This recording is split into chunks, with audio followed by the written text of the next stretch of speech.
Imagine, you're walking down a busy city street, right? You're staring at this perfectly detailed map on your phone. Right, it's got everything. Every alley, every traffic light. Exactly. But now imagine, you look up from your screen, and the actual street, the physical buildings around you, are just dissolving. Just pixelating into static. Yeah, the concrete is rotting away, but that map on your phone, it stays perfectly intact, glowing, pristine. And eventually, what if the map is literally all that's left? Well, that right there is the terrifying premise we are tearing into today. We are taking Jean Baudrillard's Simulacra and Simulation, and we're applying it as this brutal, cynical autopsy of our perceived reality. It's definitely not a comfortable deep dive today. No, it's really not, because the physical, meaningful world you think you inhabit, it's gone. I mean, you are living inside a self-replicating system of empty signs, desperately pretending otherwise. Which completely shatters your comfort zone. We're stripping away all the polite academic fluff today. We have to. We're confronting the dark, taboo truths of human delusion here. Because normally we think of reality as the ground under our feet. And our media, our maps, they just represent that ground. Right, but this philosophy violently reverses that. It says the simulation we built actually precedes the territory. The map comes first now. Exactly. Welcome to the desert of the real. But how did we actually get here? Because reality doesn't just vanish overnight. I know the source material outlines these 4 phases of the image, where it degrades in stages. Yeah, it's an esoteric reality check. It's the slow murder of meaning. So phase 1 is actually comforting.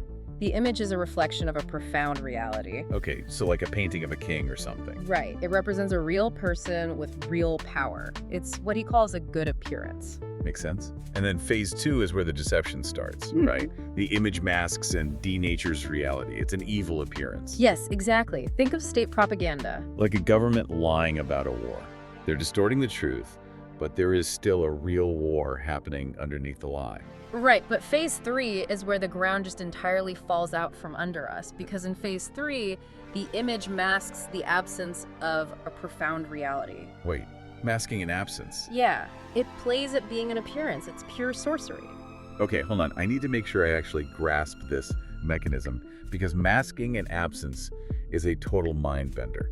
Are we talking about, say, an Instagram influencer's perfectly curated feed? That is the perfect modern equivalent, yes. Because, the lighting, the aesthetic, the flawless relationship, it presents a perfection that literally doesn't exist anywhere in the physical world. Right, they aren't hiding a messy life. No, they're masking the terrifying fact that this perfect life is completely hollow. It's non-existent. It is a meticulously constructed shield to hide the void, and that pushes us straight into phase 4, where the image has no relation to any reality whatsoever. It's just its own pure simulacrum. Completely. It doesn't even pretend to hide a void anymore. It's just a closed loop of references. So on a psychological level, if we reach those final phases, if we deep down realize the world is completely synthetic, we must be freaking out, right? Oh, absolutely. It triggers what Baudrillard calls the panic-stricken production of the real. Panic-stricken?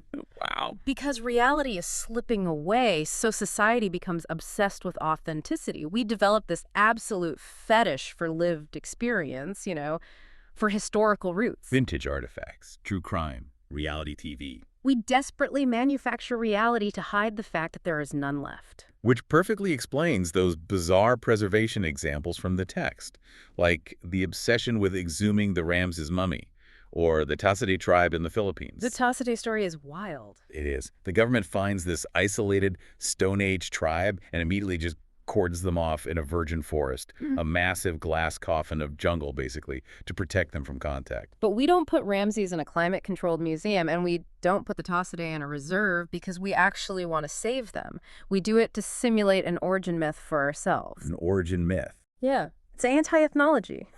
We essentially kill the very thing we're studying in order to preserve it as an alibi. The Tassade become this frozen reference. We need them to be authentic savages so we can say, hey, look, there's a time before our artificial world. We have roots. Exactly. Okay, I've got a pushback here. Just playing the Machiavellian realist for a second. Go for it. Isn't it just a basic human drive? Yeah. Like a sophisticated hoarding mechanism, a Hobbesian urge to just conquer and own history? It feels exactly like a hunter shooting a bear, stuffing it, and mounting it on the wall to prove he dominated nature. I see the logic, but I violently disagree with that interpretation. Really? Why? A hunter kills and mounts the bear for dominance, right? To prove his power.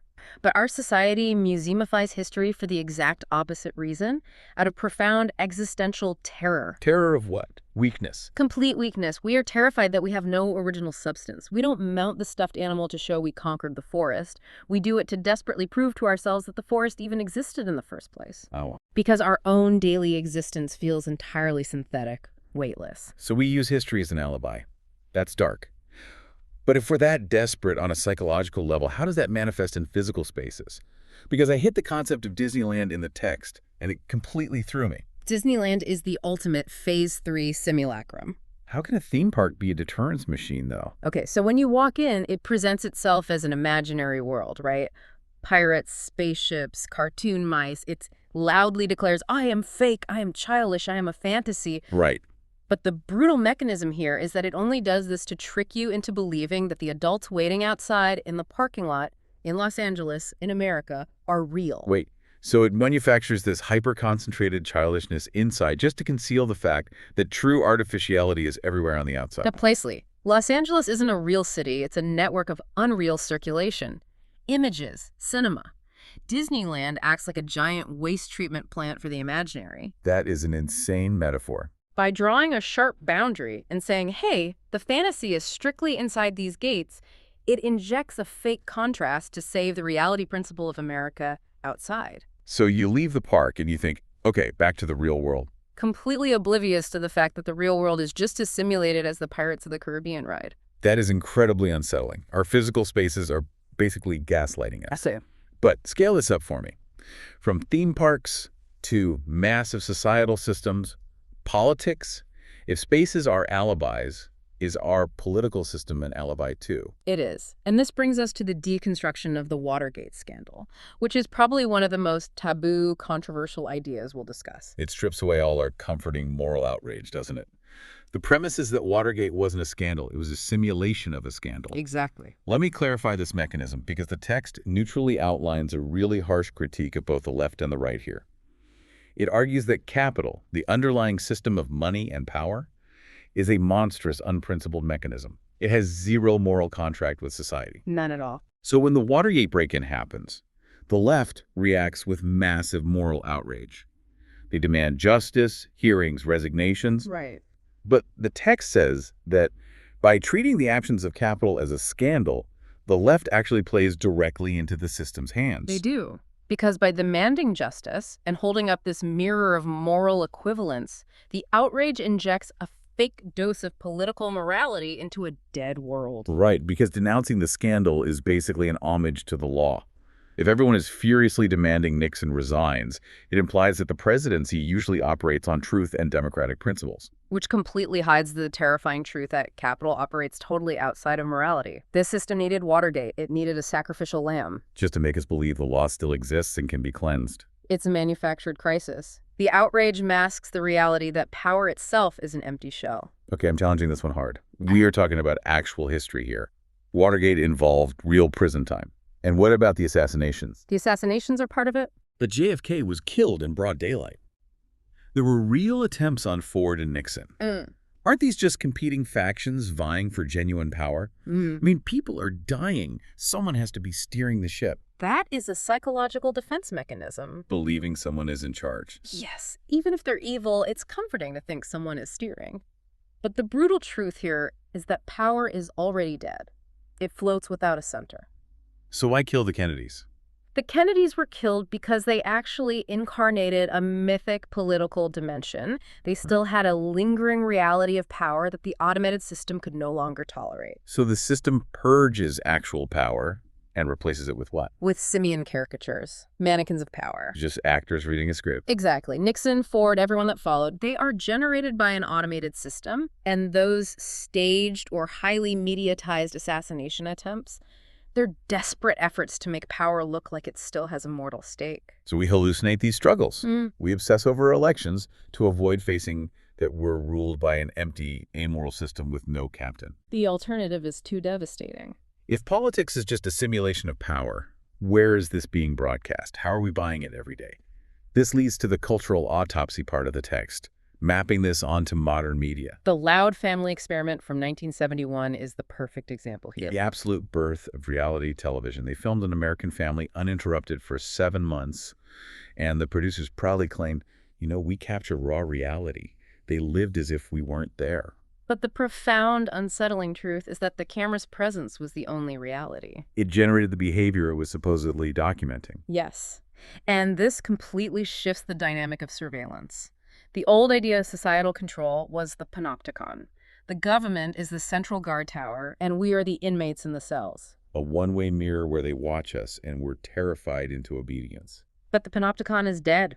We don't need a centralized guard tower anymore because surveillance is completely internalized.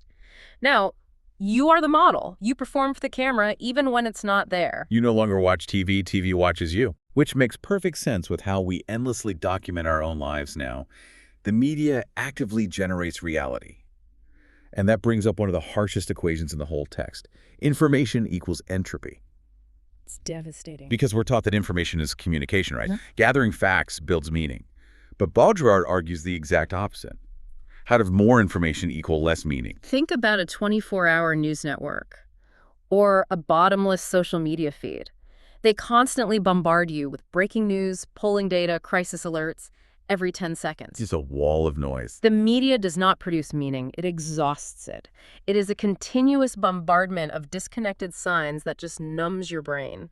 Communication is simulated to hide the total loss of actual meaning. The noise is so deafening that nothing matters anymore. Right. And how does the public react to this noise? Look at the Beaubourg Museum example in Paris. Oh yeah, the massive cultural center. The one with the exposed pipes. Yeah, it was designed to acculturate the masses, to bring high art and meaning to the everyday person. But instead, the masses rush in with this brutal, devouring fascination. They consume and destroy the culture through their sheer weight. So let me try an analogy here to see if I'm tracking the modern equivalent. Mm-hmm. All this social media, the online polls, this whole internet culture where everyone has a platform, it's not a microphone amplifying diverse voices. No, not at all. It's a black hole. Like we're feeding a fire that creates cold instead of heat. That black hole analogy is absolutely perfect, and we need to dwell on how terrifying that gravity really is. The masses on these platforms aren't some revolutionary force waiting to wake up and overthrow the system. You're not. No, they are an excrescent, devouring process of hyperconformity. Their gravity crushes all meaning into a singularity. So they don't fight the system. They resist it by mirroring its absolute idiocy. Yes, they absorb the political messaging, the moral outrage, the algorithmically generated panic, and they echo nothing back but an indifferent, silent demand for more spectacle. A total implosion of the social fabric. The black hole just consumes. It doesn't emit light, it just eats. That is bleak. We've gone from physical spaces to politics to mass media. But let's go into the darkest territory of all here. The unvarnished psychological deconstruction of how this simulation infects the physical human body, moving from the macro to the micro. The esoteric reality check of the clone and the hologram. Right. Because throughout history, we've always been haunted by the idea of the double, the shadow, the reflection, the twin. It was imaginary, but it had a tragic, beautiful weight to it. It represented the mystery of the soul. But cloning completely destroys that. Because it makes the double literal, Yeah. biological. Yes. It abolishes the mother, the father, sex, and death. It replaces the profound, messy mystery of Genesis with a soulless, serialized prosthesis. You're no longer a unique individual born of chance. No, you're reduced to a genetic formula, one that is infinitely reproducible without ever having to encounter the other. It sterilizes the human experience right down to the cellular level. And the physical body reacts violently to this sterilization. We see this with Jean Baudrillard's novel Crash, which the text explores. It's this savage mingling of the body and technology. It is. In a hyperreal world devoid of genuine feeling, where everything is sterile, people start seeking out car crashes, wounds, surgical incisions, mechanical scars. They replaced natural sexuality. It's a desperate evolutionary bottleneck. Yeah. The body is just trying to mark itself in a digitized void. When traditional human drives, love, danger, survival, are pacified into nothingness by the simulation, people resort to sheer physical trauma just to feel an authentic sensation. And what's terrifying is that this pacification isn't just individual. It operates globally, specifically through the nuclear threat. The balance of terror. Yeah, we're trained from birth to view nukes as the ultimate explosive danger, the end of the world. But this philosophy reframes it entirely. The nuclear threat is not an impending explosion. It is a continuous implosion. Right. It's a planetary lockdown. We obsess over incidents like Harrisburg and the China syndrome, these near meltdowns. But the point isn't that a meltdown might happen and kill us all. What is the point then? The point is that the simulation of the catastrophe, that constant hum of impending doom, it accustoms the population to absolute security and discipline. It freezes all historical virulence. It stops revolutions. Yeah. It just reduces human life to mere survival under a permanent fabricated threat. Exactly. So if the nuclear bomb is never actually meant to explode, is it just the ultimate religious icon? Like a mechanical, angry god we built just to force ourselves to sit still and accept total control? That is a chillingly accurate metaphor. We built an angry god to enforce a frictionless orbit. It locks humanity into a sterile path where nothing unexpected can ever happen. Like the Apollo space missions they mentioned. Yes, the exact same mechanism. The global fascination with the moon landing wasn't about the human spirit of discovery. It was a fascination with programmatic infallibility. A microcosm where absolutely nothing is left to chance. The nuclear model and the spatial model work together to program the universe to be completely devoid of chance, risk, and consequently meaning. We're sealed in a perfectly monitored capsule, orbiting a dead planet, terrified of an angry mechanical god that will never strike.